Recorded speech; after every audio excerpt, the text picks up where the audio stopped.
పట్టికలో ఉండే అర్హత లేదు.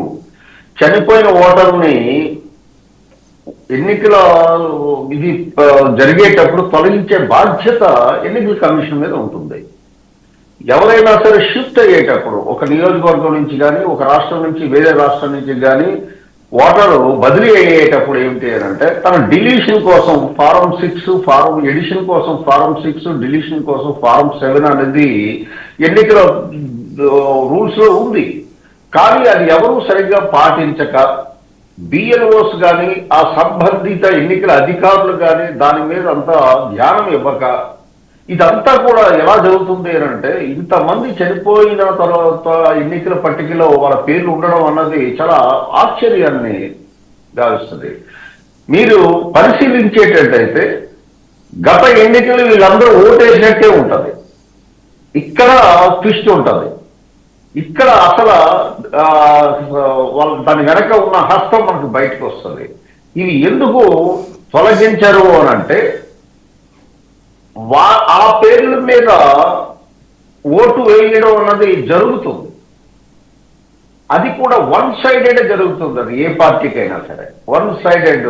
ఏ పార్టీ అయితే ఆధిపత్యంలో ఉంటుందో ఆ నియోజకవర్గంలో వన్ సైడెడ్ గా జరుగుతుంది. ఈ రకంగా అనేక రాష్ట్రాల్లో ఉంది ఈ పరిస్థితులు. వాసుదేవన్ గారు, ఇది ఒక బీహార్ కానీ పశ్చిమ బెంగాలే కాదు, భారతదేశంలో అన్ని రాష్ట్రాల్లో కూడా ఎస్ఐఆర్ జరగాలి. జరిగి ఇది శుద్ధి ప్రక్రియ, ఎన్నికల జాబితా శుద్ధి ప్రక్రియ. ఈ ప్రక్రియను ప్రతి ఒక్కరూ నాకు రాజకీయంగా మంచి జరుగుతుందా, నెగిటివ్ జరుగుతుందా, పాజిటివ్ జరుగుతుందా అని కాదు, ఎన్నికల జాబితాని పర్ఫెక్ట్ గా తయారు చేయవలసినటువంటి బాధ్యత పీపుల్ రిప్రజెంటేషన్ యాక్ట్ ప్రకారము ప్రభుత్వం మీద ఉంది.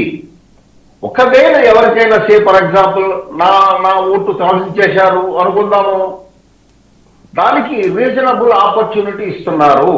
సహజ సూత్రాలకు అనుగుణంగా మన అభ్యంతరాలు ఏముంటే తెలియజేస్తే ఇమీడియట్ గా కన్సిడర్ చేస్తారు.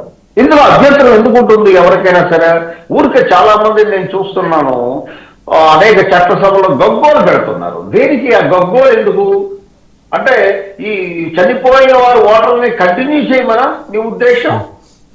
బదిలీ అయిన ఓటర్ని అక్కడే ఉంచాలనా నీ ఉద్దేశం?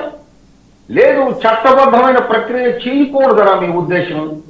దీనికి సమాధానం చెప్పవలసిన బాధ్యత ఏ రాజకీయ పార్టీలు అయితే దీని మీద లేవనెత్తుతున్నాయో ఒక అంశం కింద వాళ్ళ మీద ఉంటుంది. కాబట్టి ఇది చాలా మంచి ప్రక్రియ. ఎందుకు అంటే వెస్ట్ బెంగాల్లో పర్టికులర్లీ మైగ్రేషన్ విపరీతంగా ఉంది. వేరే దేశాల నుంచి ఇల్లీగల్ గా వచ్చి అక్కడే ఆధార్ కార్డులు తీసుకొని అక్కడే ఎన్నికల్లో ఇచ్చేసి మళ్ళీ వెళ్ళిపోవడం, ఇవన్నీ కూడా నిరంతరంగా జరుగుతుంది బోర్డర్ స్టేట్ కాబట్టి.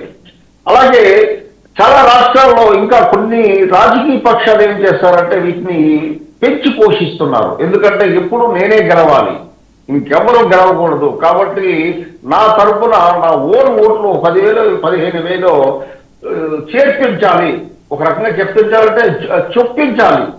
ఇది చాలా రాష్ట్రాల్లో ఉంది ఈ ప్రక్రియ. ఇప్పుడు ఏమిటంటే దీనికి కొంతమంది ఎందుకు సపోర్ట్ పలుకుతున్నారు అని అంటే అది వాళ్ళ వరకు వస్తుందేమో అని చెప్పేసి. సాక్షాత్ ముఖ్యమంత్రి వెస్ట్ బెంగాల్ ముఖ్యమంత్రి నియోజకవర్గంలోనే మీరు చెప్పినట్లు 44,000 ఓట్లకు తొలగింపు జరిగిందంటే నిజంగా ఆశ్చర్యం. దీని వెనక దాగి ఉన్నటువంటి కోణాలు కూడా మనకి అర్థమవుతున్నాయి వాసుదేవన్ గారు. ఇది ఖచ్చితంగా వెస్ట్ బెంగాల్లోనే కాదు అన్ని రాష్ట్రాల్లో జరగాలి. ఎస్ఐఆర్ అనేది ప్రతి రాష్ట్రంలో జరగాలి. ఎన్నికల జాబితాని అప్డేట్ గా ఉంచవలసిన బాధ్యత ఎన్నికల కమిషన్ మీద ఉందనేది నా అభిప్రాయం. ఇది మంచి ప్రక్రియ. ఇప్పటికైనా సరే ఒక మంచి మార్గంలో ఎన్నికల కమిషన్ వెళ్తుంది కాబట్టి మనం అభినందించి తీరాలి.